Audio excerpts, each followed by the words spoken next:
जंगल में शेर ने हुक्म जारी कर दिया कि आज से हर सीनियर जानवर जूनियर जानवर को चेक कर सकता है, बल्कि सजा भी दे सकता है। बाकी जानवरों जैसे नॉर्मल लिया पर बंदर ने खरगोश को पकड़ लिया और एक थप्पड़ मार दी। पूछा कि टोपी क्यों नहीं पहनी? खरगोश बोला सर मेरे कान लंबे हैं इसलिए नहीं पहन सकता। बंदर ने कहा ओके जाओ। अगले दिन फिर खरगोश चहलकदमी कर रहा था। बंदर ने उसे बुलाया और रख के कान के नीचे ली और पूछा टोपी क्यों नहीं पहनी? खरगोश ने रोते हुए कहा सर कल भी बताया था कि कान लंबे हैं नहीं पहन सकता। बंदर ने कहा ओके गेट लॉस्ट। तीसरे दिन फिर बंदर ने सेम हरकत की तो खरगोश शेर के पास गया और सारी कहानी बताई कि भैया सारे वजह अजाब है।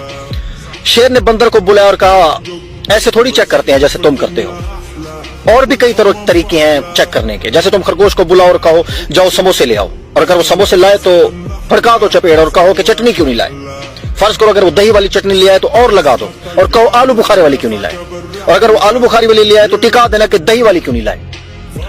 खरगोश ने ये सारी कन्वर्सेशन सुन ली। अगले दिन बंदर ने खरगोश को बुलाया और कहा जाओ समोसे ले आओ। खरगोश भागा भागा समोसे ले आया। बंदर ने पूछा चटनी लाए हो? खरगोश बोला वो तो पहले सुने करा था। खरगोश बोला यस सर।